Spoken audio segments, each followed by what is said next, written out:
Muy buenos días, qué gusto que nos acompañe en una nueva edición de República. Les saluda Carlos Monterrosa. Es un agrado que me acompañe por la mañana, martes 11 de diciembre del año 2018. Lo vamos a dedicar en esta primera parte para hacer una lectura o un análisis de la coyuntura económica al cierre de este año de 2018. Vamos a hablar de diferentes temas. Se han presentado informes de la coyuntura económica por diferentes instituciones, tanto FUSADES como ICEFI, lo han presentado recientemente. También vamos a hablar un poco cómo está este vínculo entre el Banco Central de Reserva y la banca china, y entre otros aspectos que son importantes de conocimiento de la ciudadanía. Y es un gusto para mí recibir a Óscar Cabrera, presidente del Banco Central de Reserva. Buenos días, doctor Cabrera, bienvenido, qué gusto que nos acompañe en República. Pues muy buenos días, Carlos, un saludo a la población salvadoreña. Y aquí estamos con todo gusto para dialogar sobre diferentes temas. Gracias a usted por tomar la invitación y estar con nosotros temprano por la mañana. Y si le parece, hablemos un poco de la coyuntura económica. Se han presentado algunos informes de algunas instituciones y le parece empezamos con este informe que presentó FUSADES en recientes días. Ellos presentan su informe de coyuntura económica y entre los aspectos que ellos destacan, por lo menos diré uno, según el indicador de ventas de los sectores de construcción y comercio registraron un saldo negativo, pero los de sectores de industria y servicios tienen un saldo positivo. Luego ellos hablan un poco de la inversión extranjera directa y mencionan que el primer semestre del 2018 ronda los 287.4 millones de dólares. Presenta una disminución del 29%, en la cual ubican que es el último lugar El Salvador respecto a la inversión extranjera directa a nivel centroamericano. En ese caso, con estos primeros dos indicadores, ¿usted coincide con la lectura de FUSADES de estos aspectos? No compartimos la postura de FUSADES. Por un lado, FUSADES utiliza indicadores cualitativos basados en encuestas de opinión. El Banco Central utiliza todo el aparato del Sistema de Cuentas Nacionales 2008 y en el cual lo que nos registra la producción de bienes y servicios es que el crecimiento económico al primer semestre es de 2.8% y nuestras previsiones para este año son cercanas al 2.6%. Sí.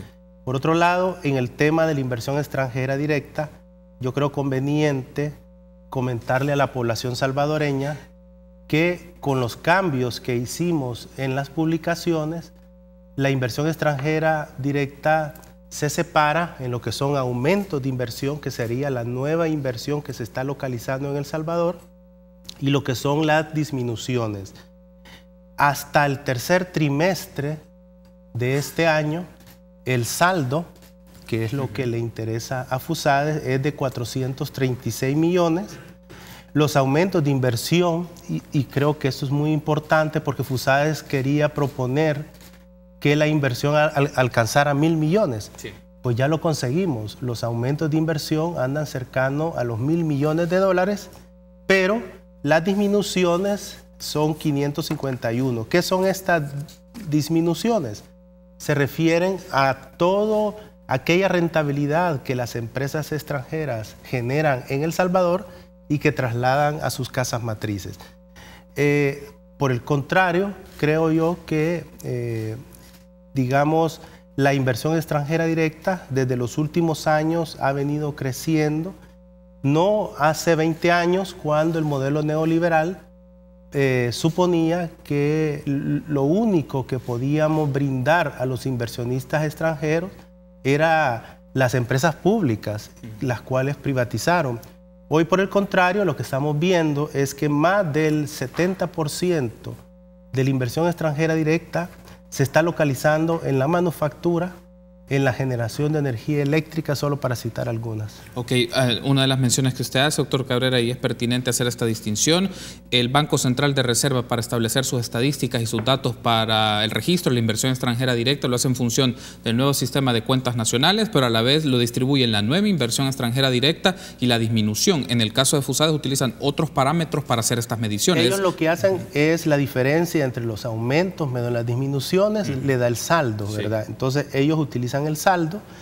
A nosotros lo que nos interesa es encontrar cuál es la nueva inversión que se está localizando en El Salvador, porque con esos nuevos empresarios es que trabaja el Ministerio de Economía, que trabaja Proesa, solo para citar algunos, ¿verdad?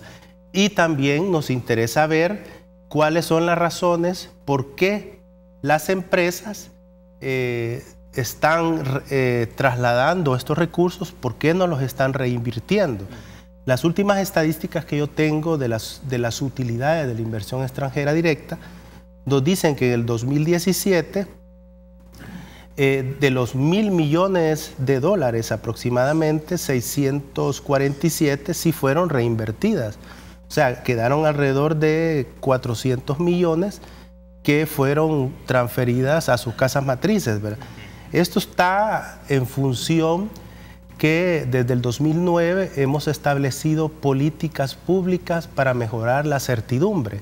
No solo mejorar la certidumbre para la empresa, para la inversión extranjera directa, sí, como solicita FUSADES, sino para mejorar la certidumbre para la micro y la pequeña empresa, mejorar la certidumbre también para los trabajadores salvadoreños. O sea, la certidumbre es una característica del sistema capitalista donde los empresarios no hay garantía que sus decisiones de inversión se concreten y la rentabilidad esperada sea a la rentabilidad proyectada, ¿verdad? Esto es muy típico pues, en nuestra economía, y tanto las élites como el Estado inciden sobre esta inestabilidad y sobre esta incertidumbre. A propósito que menciona el término de incertidumbre, doctor Cabrera, porque también fue parte de este informe de coyuntura económica que presentó FUSADES, y en su conferencia de prensa ellos lo señalaban, que es la incertidumbre de los empresarios lo que más afecta el clima de inversión, según lo que mencionaba FUSADES. Ellos utilizan una encuesta de dinámica empresarial y según los datos que mostraban, en la distribución de porcentajes o de actividades que afectan al clima de inversión, primero mencionan la incertidumbre, el 32%, la delincuencia, el 24%, las políticas erradas del gobierno, así es como lo titulan, 12.1%, y el bajo crecimiento económico, 12.1%. ¿Usted considera que este es un factor, la incertidumbre, es un factor determinante para generar o para bloquear la inversión anual? La incertidumbre es una variable muy importante, no solo en la economía salvadoreña, sino es intrínseco al sistema capitalista.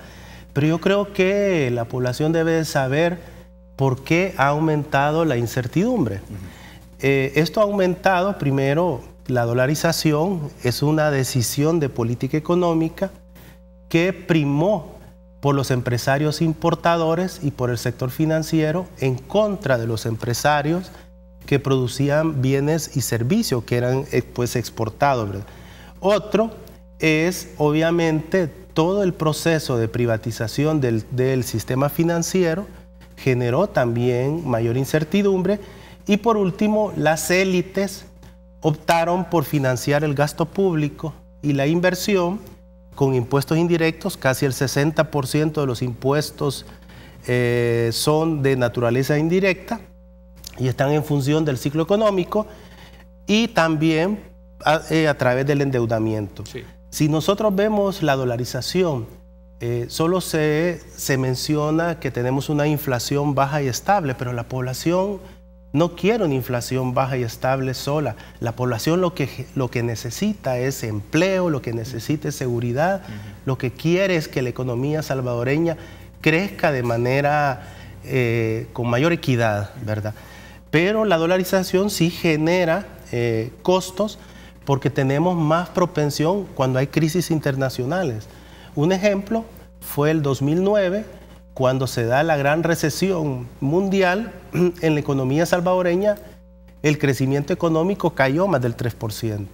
Más de 100.000 empleos se perdieron, y el resto de las economías, cuando uno revisa su situación, pues incluso siguieron creciendo, ¿verdad? Porque manejaban su tipo de cambio. ¿Cuáles son los costos que genera la dolarización? Genera mayor incertidumbre porque dado que no hay un sistema de flotación, de protección como era el tipo de cambio, esto impacta directamente en el mercado laboral. Eso genera más desempleo, mayor subempleo, pérdida de producción y obviamente un crecimiento bajo. Me recuerdo cuando hace unos años FUSADES llamó a Sebastian Edwards para que analizara por qué no crecíamos, ¿verdad? Pero si los reflejos estaban ahí nomás, ¿verdad? Otra situación que yo creo que las personas deben de conocer, aquí la economía no es neutra. La economía se refiere a cómo el ingreso producido en la economía se distribuye entre las clases sociales. Y el otro punto es cuando se da la privatización de la banca, que se utiliza dinero público, y a propósito el Banco Central en el mes de enero va a presentar un estudio donde devela, donde desnuda estas condiciones de la privatización bancaria. ¿Qué es lo que encontramos? Que las élites recuperaron un sector bancario estratégico a precio de saldo, ¿verdad? Y esto les permitió obtener elevadas tasas de rentabilidad. Lo mismo pasa actualmente en el sistema de pensiones, donde la rentabilidad es del 55%, cuando la rentabilidad en el sistema bancario es del 10.8%. O sea, es una mina de dinero ahí, de extracción de dinero. Esto derivó a que se diera una distorsión del crédito. La banca nacional optó solo por financiar crédito al consumo en detrimento del crédito a las micro y a las pequeñas empresas. Luego vendieron los bancos a inversionistas internacionales, ¿verdad? Y quiero comentarle a la población, antes de la dolarización, el dinero lo creaba el Estado, ¿verdad? Después de la dolarización, el dinero lo crean los inversionistas que son propietarios de los bancos privados. El 92% del dinero creado en El Salvador es creado por los bancos privados, ¿verdad? Entonces, eso es otro elemento de incertidumbre estructural que trae esta economía fruto de este modelo neoliberal. Tercero, la población está percibiendo cada vez que está pagando de su ingreso más deudas al sistema bancario. Está pagando la deuda de la tarjeta de crédito, los créditos al consumo, los créditos hipotecarios, los créditos escolares a alguna persona. Entonces, si eso lo traemos a nivel macroeconómico, lo que estamos observando es cada vez menos un porcentaje de ese ingreso ya no va de nuevo al circuito real a consumir, sino que se va al circuito financiero, pero se va a los accionistas de los bancos. No va a parar como el rol de los bancos públicos que estamos potenciando con políticas que generen certidumbre. Cuando un banco público crea dinero, la rentabilidad que obtiene vuelve a circular a través del crédito. Y para terminar, mencionaba yo, otro hecho que genera gran incertidumbre en las condiciones estructurales de la economía salvadoreña es unas finanzas públicas al servicio de las élites.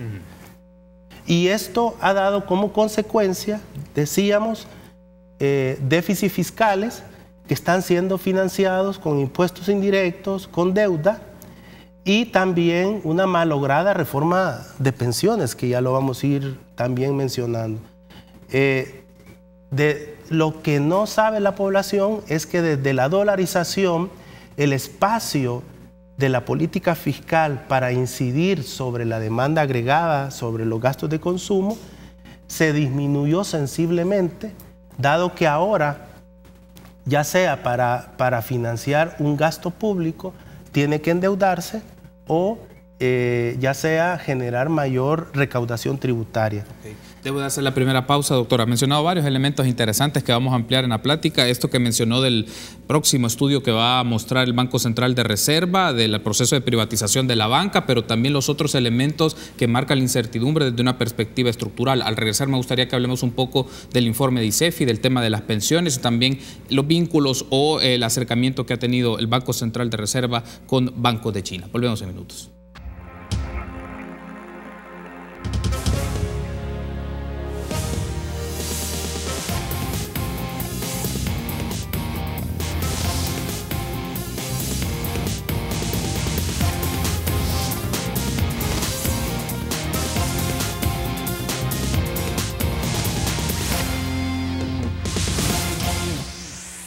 Gracias por seguir junto a nosotros en República. Continuamos platicando con el doctor Óscar Cabrera, presidente del Banco Central de Reserva. En el primer bloque lo hemos hecho un poco de una reacción a algunas de las afirmaciones que se brindaron en el informe de coyuntura económica presentado por FUSADES y una postura distinta sobre la lectura de la incertidumbre en economía. El doctor Cabrera nos mencionaba que hay elementos como la dolarización, impuestos indirectos, la lógica de las finanzas públicas en servicio de élites, pero también el tema de asignación de créditos y el sistema financiero son aspectos que generan incertidumbre en la dinámica económica de un país. También el rol que puede tener el Banco Central en el manejo de la moneda, que eso es otro de los aspectos que usted mencionaba.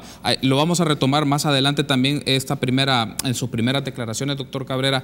Antes quiero que hablemos un poco del informe también. ICEFI hizo una presentación de un informe sobre una nota de coyuntura y ellos hablan un poco sobre que señalan que el déficit fiscal para el 2019 sería de 3.7% respecto al PIB y que este incremento expone en fragilidad las finanzas públicas para el próximo año. Desde su perspectiva, doctor Cabrera, ¿qué tanto afecta este señalamiento que hace ICEFI de las condiciones fiscales, de fragilidad, porque el déficit fiscal para el 2019 es de 3.7 respecto al PIB, a diferencia del año anterior, o estaríamos en este caso hablando del 2018, que era de 3.1%? Sí. Solo quisiera poner la guinda al pastel. Claro. Desde 2009, nuestras políticas públicas han venido dirigidas a crear certidumbre, no solo para la inversión extranjera directa, para los trabajadores, para las micro y pequeñas empresas y para los empresarios nacionales. Fruto de ello es que estamos teniendo un boom de la inversión en la industria de la construcción, un boom de la inversión en el sector manufactura y generación de energía eléctrica, y a través de las políticas públicas que se concretan en un incremento al salario mínimo, vemos cómo los hogares salvadoreños han recuperado su poder de compra previo a la crisis que fue en 2008. Respecto a las proyecciones que plantea ICEFI desde el Banco Central, en un escenario pasivo, nuestras perspectivas son que el déficit fiscal global va a ser de menos 3.5%, a lo que deberíamos de pensar es que al próximo gobierno, de acuerdo a lo aprobado por la Ley de Responsabilidad Fiscal, le toca asumir una política de austeridad de corte draconiano, ¿verdad? Y a mí lo que me preocupa de este ajuste de corte draconiano es cuáles van a ser los impactos en el crecimiento económico que estamos teniendo de 2.6 y cuáles van a ser los impactos también sobre los hogares salvadoreños, ¿verdad? Acá no hay que evaluar simplemente que hay que recortar, que hay que aumentar impuestos, sino que también buscar otras formas más creativas de cómo hacer la reducción de la deuda, que al final se estima alrededor del 50%, otras alternativas. Por ejemplo, nosotros desde el banco hemos venido insistiendo hasta la saciedad que debemos de permitir que la economía salvadoreña pueda desencadenar su potencial de crecimiento económico, porque la historia económica nos dice que la economía salvadoreña ha reducido sus niveles de deuda solo cuando crece.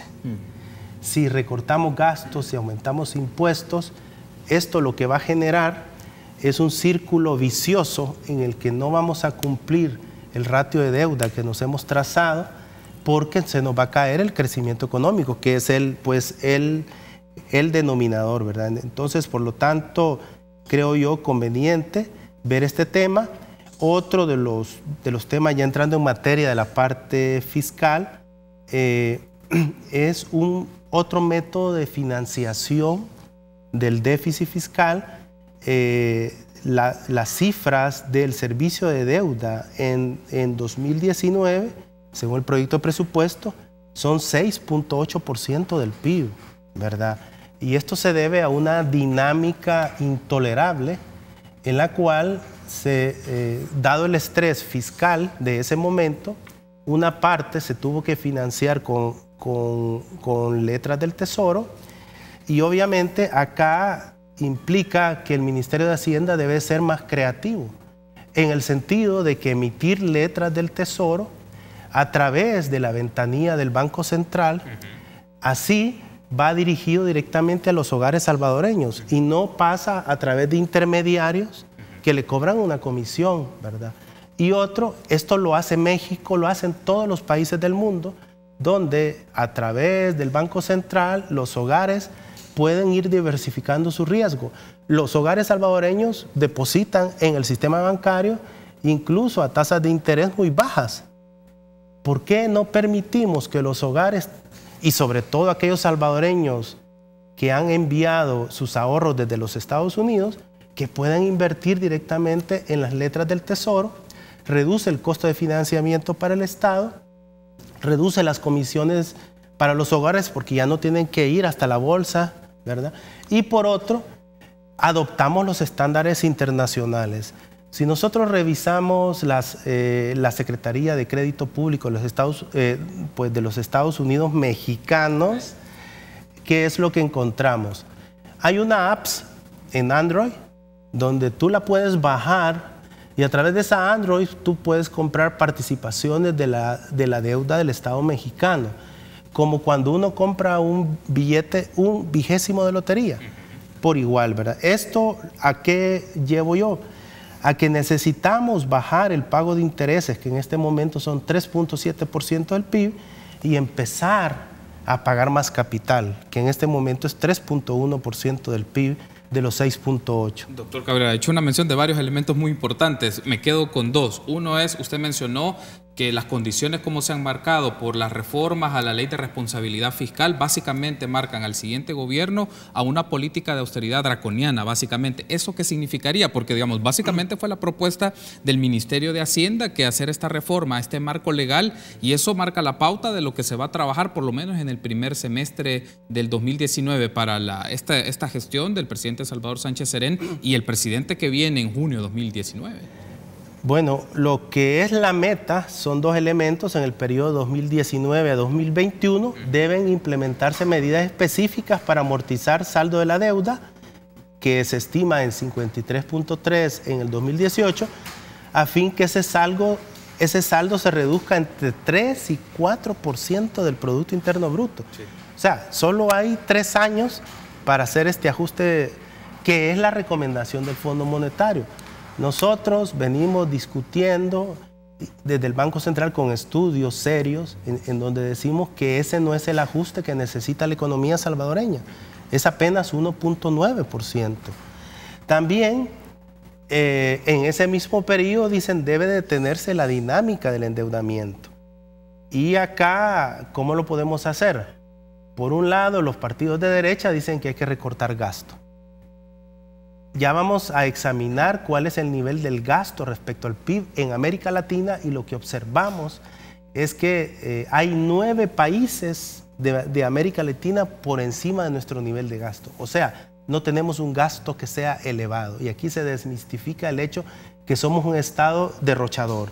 Segundo, ya sea por ingresos, ¿verdad? Acá, digamos, pero también hay otro elemento que ha sido un común denominador, y es que para financiar la inversión, en su mayoría ha sido a través de endeudamiento. Sí.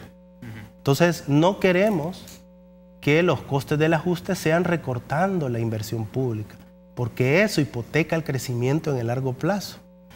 Y decimos entonces que este ajuste del 3% por ingresos o por gastos, pues va a ser complicado. Hay un asunto que, antes de irme a la pausa, doctor, que también mencionaba.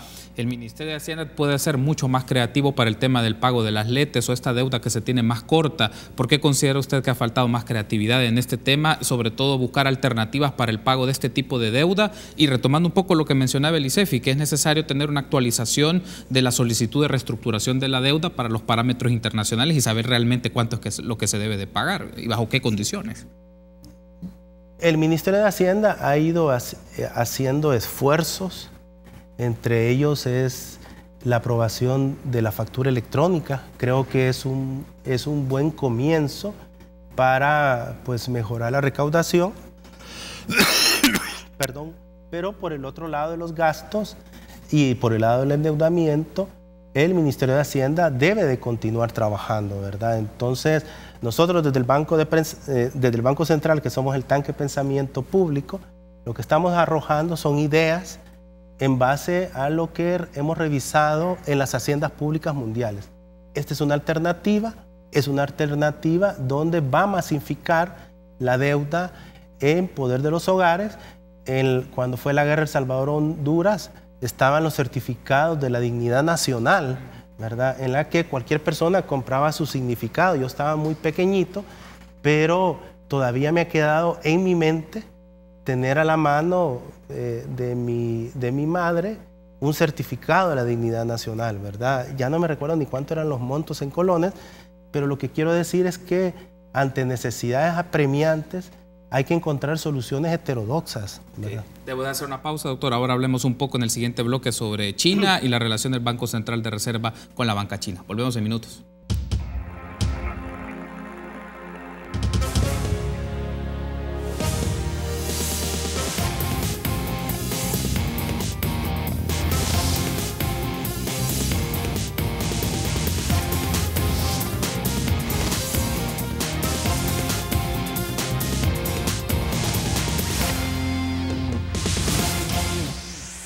Último bloque de esta primera parte de República, que hablamos con el doctor Óscar Cabrera, presidente del Banco Central de Reserva. Doctor Cabrera, otro de los temas que me gustaría que platicáramos en este último bloque es un poco la expectativa que se tiene de una próxima visita de una misión del Banco Central de Reserva chino al país. Si nos puede comentar en términos generales en qué consiste esta visita de esta misión del Banco Central de Reserva chino y sobre todo cuáles están pensando como las líneas de crédito en las cuales podría apoyar al Banco Central de Reserva. Sí. El 18 de diciembre vamos a presentar en el Hotel Crown Plaza una conferencia por parte del señor Mu Wang. Él es el subdirector general del Instituto de Finanzas del Banco del Pueblo Chino, donde él nos va a exponer sobre la situación económica y perspectivas de China, ¿verdad? Viene una delegación que obviamente se va a reunir con los funcionarios del Banco Central, con el Gabinete Económico y esperamos que con el Vicepresidente de la República y otros secretarios. La idea es empezar ya a poner en práctica lo que es el memorándum de entendimiento que firmamos en noviembre y a partir de esa visita esperamos que en el mes de enero ya el Banco de Desarrollo pueda llegar a El Salvador. De antemano, el Banco Central y el Banco Hipotecario tiene líneas de crédito preaprobadas, sin embargo no damos todavía el monto porque hace falta la última etapa de este proceso que es muy natural cuando uno suscribe créditos con bancos internacionales hasta que no acaba la debida diligencia.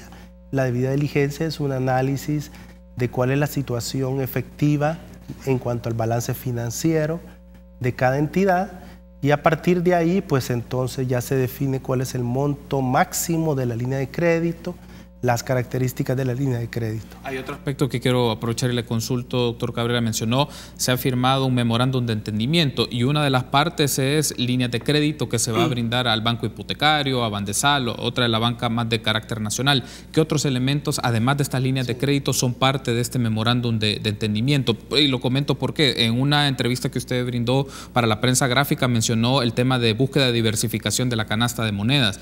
¿Este es uno de los puntos que está involucrado en este memorándum de entendimiento o es solo una expectativa o algo que se puede ver a mediano plazo? Yo creo que cuando se dolarizó la economía no tomaron en cuenta cómo el sistema monetario mundial iba a ir transitando desde el centro, que era el dólar norteamericano, hacia otros estilos de monedas, como el euro, el yuan chino, solo para citar algunos. La idea es ir diversificando el riesgo, no podemos dejar todos los huevos en una misma canasta. Y otro elemento, yo creo que es muy importante, es en la medida que uno se globaliza, ya los empresarios salvadoreños, como los grandes almacenes, los grandes supermercados, son los mayores socios comerciales del pueblo chino, ¿verdad? Y de los empresarios. Decíamos el año pasado 1.400 millones de importaciones. Entonces, lo que ha hecho el gobierno es formalizar estas relaciones ya a nivel diplomático, y aparte de eso, necesitamos establecer una carretera financiera en la cual podamos intercambiar bienes y servicios entre la República Popular China y la República de El Salvador, ¿verdad? Y esto es necesario. Uno es el establecimiento de banca corresponsal, es como la primera etapa. ¿Qué es banca corresponsal? El Banco Central no puede generar una sucursal en Beijing o cualquier ciudad de China. Entonces lo que uno hace es hacer un contrato con un determinado banco para que todos sus negocios se los maneje. Ese es el caso con el Banco Central, pues, de China. Más adelante estamos trabajando ideas de proyecto para la interconexión de los sistemas de pago, ¿verdad? Esto facilitaría, pues, el intercambio en yuanes, pues en dólares, que es actualmente la moneda de curso legal de El Salvador, y pues con vistas a potenciar el comercio, exportar más bienes y servicios, y también mayor atracción de inversión extranjera directa, transferencia tecnológica. Me resta un minuto, doctor Cabral. Entonces, en función de lo que nos menciona, es eventualmente la banca china puede convertirse en un acreedor de la deuda o en otros aspectos en intercambio financiero con El Salvador, básicamente. La banca china puede convertirse en un inversor en el país, ¿verdad? Más que acreedor, que de hecho es el concepto, está bien, pero la idea es, como decía el presidente Xi Jinping, que la banca china establezca sucursales en El Salvador, ayude al desarrollo del crédito productivo y también a la financiación, pues, del Estado, ¿verdad? Esto creo que es muy importante. Necesitamos darle ese golpe de timón de esa gran incertidumbre que generaron esas medidas neoliberales y empezar a potenciar la banca pública con el objetivo que la creación de dinero poco a poco vaya a parar a manos públicas. Los bancos públicos en el 2002 generaban el 5% de dinero, ahora ya están generando el 12%. Y eso es por esta visión que se ha tenido de potenciar a la banca pública desde 2014. Doctor Cabrera, quiero darle las gracias por haberme acompañado. Espero que nos volvamos a encontrar y ampliar temas. Quedaron varios aspectos en el tintero, el tema de pensiones, las proyecciones económicas para 2019, pero nos vamos a encontrar próximamente para ampliar estos temas. Ha sido un gusto. Gracias, doctor Cabrera. Pues un gusto, Carlos, y recordemos 2.6, vamos a crecer este año y el próximo. Perfecto. Gracias por habernos acompañado. Permítanos una pausa. Continuamos con más entrevistas.